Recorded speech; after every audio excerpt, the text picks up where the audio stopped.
देखो, भाजपा ने जम्मू और कश्मीर का बुरा हाल किया, हमारी रियासत तोड़ी, हमारे यहाँ युवकों पे डंडे बरसाए और विधानसभा में भाजपा को इसका जवाब मिलेगा जब इनको जम्मू कश्मीर से हटा दिया जाएगा और हरा दिया जाएगा। और ऐसे ही लोगों का आशीर्वाद अगर रहा तो हमारा गठबंधन 70 सीटों पे पहुंचेगा 90 में से। हमारे पिता को हर सीट पे कह रहे हैं चुनाव लड़े, क्योंकि लोगों का प्यार ही इतना ज्यादा है। जय सिद्ध भल्ला कब राजनीति में आ रहा है? जब जनता कहेगी कि आप चुनाव लड़िए तो निश्चित रूप से चुनाव लड़ेंगे जब जनता कहेगी। नमस्कार, मैं राजकुमार और आप सब ने देखना शुरू कर दिया है द न्यूज रूम 24 आवाज। आप तमाम लोग भली भांति जानते हैं कि जब से इलेक्शन कमीशन ऑफ इंडिया की तरफ से इलेक्शन का विगुल जम्मू कश्मीर के अंदर बजा है, तब से बहुत सारी पॉलिटिकल पार्टीज एक्टिव हो गई है। बहुत सारी नहीं बल्कि सभी पार्टियां एक्टिव भी हो गई है और लोग जो हैं वो भी एक्टिव हैं कि उन्हें किस और जाना है। लेकिन इसी बीच द न्यूज रूम कोशिश कर रहा है कि आपको अलग अलग लोगों का मत जो है आप तक पहुंचाए, अलग अलग लीडर का भी मत आप तक पहुंचाए। लेकिन इसी बीच आप तमाम लोगों को हम रूबरू कराना चाहेंगे जय सिद्ध भल्ला के साथ। ये रमन भल्ला जी के सुपुत्र हैं और एक्टिव रहते हैं काफी। अक्सर आप इन्हें जो है सोशल मीडिया पर जो है लगातार देखते हैं। तो आज इन्हीं से बातचीत करेंगे कि बीते 10 साल बाद जम्मू कश्मीर के अंदर इलेक्शन होने जा रहे हैं, असेंबली इलेक्शन होने जा रहे हैं, तो उसे जो है ये कैसे देखते हैं। बहुत बहुत स्वागत आपका। कैसे देखते हैं इस 10 साल के गैप के बाद इलेक्शन जम्मू कश्मीर के अंदर? देखो, अब जनता मांगे जवाब, भाजपा के 10 साल जब जनता जवाब मांगने वाली है और निश्चित रूप से कांग्रेस पार्टी की सरकार जम्मू और कश्मीर में मिलेगी। और अच्छा माहौल है, जहाँ भी जा रहे हैं लोग फूलों से स्वागत कर रहे हैं, गले मिल रहे हैं और इस बार अच्छा है। इस बार निश्चित रूप से हम सरकार बनाने वाले हैं जम्मू और कश्मीर में। फूलों से स्वागत तो उस समय भी किया गया था जब लोकसभा के चुनाव जो है जम्मू कश्मीर में हुए, लेकिन बाद में हमें ये देखने को मिला कि जम्मू कश्मीर से एक भी सीट जो है कांग्रेस के हाथ नहीं रही। कांग्रेस पार्टी का वोट शेयर कितना ज़्यादा बढ़ा, अगर आप देखोगे भाजपा 48% वोट शेयर पे थी, इस बार वो 24% वोट शेयर पे है। 24% वोट शेयर गिरना एक बहुत बड़ी बात है। इंडिया में कोई भी ऐसा राज्य स्टेट नहीं है जहां कोई भी मौजूदा सरकार के इतने % वोट शेयर गिरता हुआ दिखाई दे। तो ये भाजपा की एक लोगों में रिजेंटमेंट थी। जो ये सीट कांग्रेस पार्टी 1.5 लाख वोटों के ऊपर थी, वो 1.5 लाख से 5.5 लाख वोट पे गई। डिलिमिटेशन से बात करें, लाल सिंह 20,000 वोटों पे थे और 20,000 से वो आप देखोगे 4,50,000 वोटों पे गए। तो ये भाजपा की हार ही है, ये कोई जीत नहीं है इनकी। कैसे देखते हैं आप इस चीज़ को कि चलिए अब जो है इलेक्शन होने जा रहे हैं और 10 साल बाद है और अक्सर आपको जो है बीजेपी पर तंज कसते हुए देखा गया है। बीजेपी से कुछ जाति दुश्मनी है या गुस्सा है बीजेपी के लिए? देखो, भाजपा ने जम्मू और कश्मीर का बुरा हाल किया, हमारी रियासत तोड़ी, हमारे यहाँ युवकों पे डंडे बरसाए, हमारे यहाँ पर क्या बुरी हालत लोगों की। तो लोग इस चीज़ का बदला लेने वाले हैं। जब जम्मू विधानसभा का भी बिगुल तो बच चुका है, अभी आप नतीजे देखेंगे, भारतीय जनता पार्टी कहीं पर नहीं दिखाई देगी आपको। और इस बार हम निश्चित रूप से अच्छे वोट मिलेंगे, क्योंकि इस बार हमें डोगरा भी समर्थन दे रहा है, कश्मीरी भी समर्थन दे रहा है, सारे वर्ग, सारे बुजुर्ग, महिला, युवा लोग खासकर हमारे साथ हैं, क्योंकि उन्होंने देखा है इस सरकार ने चिट्टा बेचने का काम किया है। तो इस बार जीतेंगे हम पक्का जी। कहाँ लगता है आपको कि कांग्रेस से कहाँ कोताही रह गई थी जो अब वो फुलफिल करेगी? तब ऐसा नहीं कह सकते, हमारे बैंक अकाउंट सीज कर दिए, हमारे बैंकों के पैसे इन लोगों ने पूरे सीज कर दिए। और बीजेपी ने कितना पैसा लगाया, इस बार कैदियों तक को जेल के अंदर से वोट करवाए गए। उसके बाद जो नॉन लोकल थे, कितनों के वोटर आईडी कम से कम 15 लाख इंक्लूड किए थे, ये रिपोर्ट पढ़ रहा था मैं 1 साल पहले। उसके बावजूद भी हमने क्या टक्कर दी इनको, ये भाजपा को पता है। और विधानसभा के अंदर तो जब हमारे स्थानीय मुद्दे होंगे तो हम जीतेंगे, क्यों नहीं जीतेंगे। जय सिद्ध भल्ला कब राजनीति में आ रहा है, ये बड़ा सवाल है।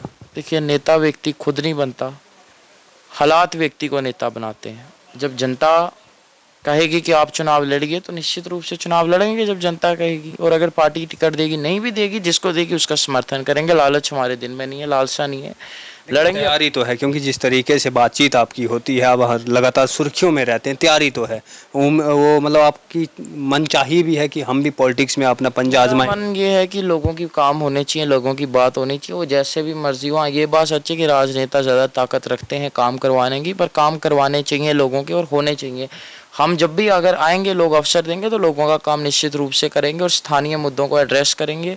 आज भी लोगों की दिक्कतों की हम बात कर रहे हैं, डेली वेजर के साथ अत्याचार है, सरकार से सवाल पूछ रहे हैं। इन सब का हम सवाल अभी भी पूछ रहे हैं और विधानसभा में भाजपा को इसका जवाब मिलेगा जब इनको जम्मू कश्मीर से हटा दिया जाएगा और हरा दिया जाएगा। इस बार अच्छा हमारे पार्टी का माहौल जम्मू और कश्मीर में देखने को मिल रहा है। और ऐसे ही लोगों का आशीर्वाद अगर रहा तो हमारा गठबंधन 70 सीटों पर पहुँचेगा 90 में से। रविंदर रैना को जो है आप डिबेट के लिए इनवाइट करते हैं, अभी तक ऐसा कुछ भी नहीं हुआ, देखिए, क्या है? 2000 आपका 19 के वक्त, अब पता नहीं कितने साल, 5 साल पहले मैंने इनको डिबेट का इनविटेशन दिया था, तब से लेके अभी तक उनका जवाब ही नहीं आया है। तो अब चलिए, करते हैं आपसे। कोई भी चीज़ हो सकती है, इस पे हम क्या बोले अपने बुजुर्ग पे। पर कविंदर गुप्ता जी हमारे ऊपर जो है कटाक्ष करते हैं। अब एक व्यक्ति पे हमला तभी करता है या तो वो उनसे भयभीत होता है, या तो वो अपने से उच्च स्तर का व्यक्ति उनको समझता है। तो ये वो मुझे खुद ही बता दे, क्योंकि उन्होंने हम पे बड़ी कटाक्ष की कि अपनी औकात में रहो, आप ये हो, आप वो हो, राजपूतों को गालियाँ निकाली। तो वो यही बता दें कि आप तो वो अपने आप से मुझे बड़ा समझते हैं, या तो वो हमारे को नेता समझते हैं। कोई दो ही मतलब होंगे ना। क्या है? लोगों की तो बात सुन रहे हैं, लोग प्यार करते हैं, तभी इतनी छोटी सी आयु में आप देखेंगे कि जन समर्थन हमारे को दिखते हुए दिखाई दे रहे हैं। लोग खुद बुलाते हैं यहाँ पे आके कैंपेन करिए कांग्रेस पार्टी के लिए, जनता के लिए। और विधानसभा के अंदर भी मैं कैंपेन करूंगा, हर सीट पे जाके हम लड़ेंगे। हमारे पिता को हर सीट पे कह रहे हैं चुनाव लड़े, क्योंकि लोगों का प्यार ही इतना ज़्यादा है। 18 कि रमन बालाजी को इस बार किस सीट से जो है वो दावेदार माना जा रहा है? वो अभी पार्टी हाईकमान डिसाइड करेगी, हमारे लोग, क्योंकि लोग कह रहे हैं हर सीट पे लड़िए। जैसे 18 विधानसभाएं हमारे अंडर थी, अब 18 के लोग कह रहे हैं आप आके यहाँ पे चुनाव लड़िए, वहाँ पे चुनाव लड़िए, क्योंकि लोग प्यार ही इतना कर रहे हैं। अब ये चीज़ देखी जाएगी कि क्या कौन सी जगह प्रेफर करनी चाहिए, नहीं करनी चाहिए। पर जो भी लड़ेंगे निश्चित रूप से जीतेंगे, और हम भी जितवा के अपने पिता को ज़रूर लाएंगे। तो मतलब हम मान सकते हैं कि पीछे जो चुनाव में चीज़ें हुई, जो हेर फदल हुआ, इस उसका फायदा जो है अब मिलेगा, और एनसी और कांग्रेस का फिर से एक बार गठबंधन हुआ है। उस वक्त पे भल्ला साहब वर्सेस भल्ला साहब बनाम नरेंद्र मोदी चुनाव था।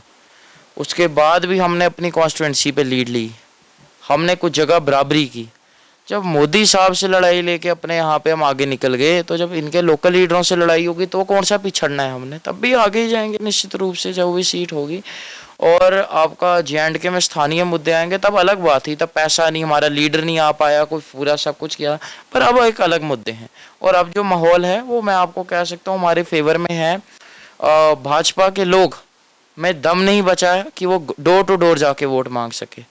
वो ऑनलाइन ही वोट मांग पाएंगे, व्हाट्सएप पे मैसेज भेजेंगे, ये कैंडिडेट लग रहा है, तस्वीर भेज के जाके इसको वोट। तो कि लोगों के बीच में कैसे जाएंगे जब काम ही नहीं किया, जब डेली वेजर का इन्होंने समाधान नहीं किया, जब डंडे बरसाए डोगरों पे, राजपूत समुदाय पे डंडे बरसे हरि सिंह जी की छुट्टी को लेकर, इतना बुरा काम इन लोगों ने हमारी जनता के साथ किया, तो ये कैसे वहाँ पे लोगों से वोट मांगने जाएंगे। इनको वोट मांगने भी जनता नहीं जाने देगी, मैं आपको ये कह सकता हूँ। और इनके जलसे और प्रोग्राम भी लोग नहीं होने देंगे। अभी एक सीट है, उधर 7-7 8-8 बंदा तैयार हो रहा है बीजेपी का, नगरोटा में 5-6, इधर 5-6। जब इनकी खुद की ही गुटबाजी सामने आके इंडिपेंडेंट चुनाव लड़ेंगे, एक दूसरे का वोट काटेंगे, तो कहाँ से जीतेंगे। इस बार अच्छा माहौल है और हम जीतने वाले हैं चुनाव। एनसी और कांग्रेस का गठबंधन हुआ, इसमें से ऐसा भी हुआ कि बहुत सारी जगह पर जहां पर कांग्रेस के कुछ लीडर्स दावेदारी जो है उस सीट को लेकर कर रहे थे, लेकिन गठबंधन के चलते जो है वो चीज़ डिवाइड हो जाएगी, लगता है उससे कुछ इम्पैक्ट पड़ेगा? बात वैसे भी चल रही है, विनिबिलिटी का भी एक क्राइटेरिया है, कौन निकाल सकता है, और एक पार्टी लॉयल्टी का भी क्राइटेरिया है कि अगर कल को जीते भी या नहीं भी जीते तो पार्टी में भी आगे रहें। बड़ा कुछ पार्टी देख के भी डिसाइड करेगी आपका। बाकी देखिए, मकसद तो एक है कि इस सरकार को हटाना है जिसने बेड़ागर्क जम्मू कश्मीर का किया। उसका देखते हैं अभी क्या रहता है। पर हाँ, आपको ये कह सकता हूँ आज नहीं तो कल तक आपको कैंडिडेट्स का क्लियर हो ही जाएगा फर्स्ट फेज का, होपफुली। 90 में से कितने? 90 में से आपको पहले ही कहा 70 सीटें कम से कम हमारा गठबंधन जीतेगा। जब विधानसभा आपको लोकसभा में मैं बात करूं तो आपका इंडिया जो था वो आपका 47 सीट्स पे तो ऐसे ही था। अगर उसमें इंडिपेंडेंट भी आप जोड़ोगे तो 61 तो वही पहुंच गए, वो भी कश्मीर के जो इंडिपेंडेंट ने लीड ली। जो इंडिपेंडेंट ने लीड ली वो इंडिया गठबंधन ही लेगा, बीजेपी तो नहीं ना लेगी। तो 61 अगर देखा जाए वो तो उसी हिसाब से बन गया। बाकी मेहनत वो तो मोदी के साथ लड़ाई थी ना, मोदी साहब के। अब विधानसभा में 70 तो आराम से हम अपनी सीटों का गठबंधन निकालेंगे। लोगों के लिए क्या रहेगा कि क्या लोग भी जो है वो तब्दीली चाहते हैं? तो लोग तब्दीली चाहते हैं, तभी आप माहौल चुनाव का अगर देखेंगे तो हमारे फेवर में चुनाव है। अभी कुछ ऐसे लोग हैं जो भाजपा के छोड़ के आने को तैयार हैं जीते हुए, पर हमारी पार्टी लेना नहीं चाहती, क्योंकि जो कार्यकर्ता ने मेहनत की, जो झंडे लगाने का काम करता है, पहला हक उसका बनता है। तो मैं आपको ये कह सकता हूँ कि जनता पूरा मन बना चुकी है और ठान चुकी है कि इस बार कांग्रेस पार्टी को लाना है। उस लीडर को लाना है जो जनता की बात करे, जो मजलूम जनता की बात करे, जो गरीब जनता की बात करे। और मेरा ऐसा मानना है कि इस बार कांग्रेस पार्टी ही जीतते हुए आपको दिखाई देगी। कांग्रेस कहती है कि हम जो हैं लीडर्स को, जो यंग लीडर है उन्हें मौका देंगे। लगभग 25% जो ऐसे लीडर हों कांग्रेस के अंदर होंगे जो चाहे फिर विधानसभा में आकर बैठेंगे या इसके अलावा लोकसभा के अंदर बैठेंगे। आपको लगता है कि क्या कांग्रेस उस पर काम कर रही? क्या 25% युवा जो है इस बार नए युवा चेहरे हमें जम्मू कश्मीर के अंदर देखने को? ये मैं आपको कह सकता हूँ कि यंग फेसेस कांग्रेस इंट्रोड्यूस करने वाली है। युवा लोगों को भी मौका मिलेगा, पर मौका भी उन्हीं को मिलेगा जो जीत सकते हैं और जो पार्टी में लॉयल है। उम्मीदवारों का चयन जैसे आएगा आपको भी दिखेगा कि कहीं कहीं यंग लीडर होंगे और जो पार्टी के वफादार रहे हैं, चाहे एज्ड भी हो, उनको भी हम मौका देंगे। और मैंने पापा को भी, पिताश्री को भी ये चीज़ कही, अपने पार्टी आलाकमान को भी कहा कि पार्टी में उसको टिकट दी जाए जो पहले से है और जो काम कर रहा है, जो जितने झंडे लगा रहा है, जो जितनी कुर्सियाँ, क्योंकि जितवाने का काम लोगों का है। लोग मन बना चुके हैं कांग्रेस को ही लाएंगे, लोग मन बना चुके हैं इस सरकार को हटाना है। आप जिस भी बंदे को काम दोगे, जो कर्मठ होगा, जो मेहनती होगा, लोग उसको जितवा के भेज देंगे।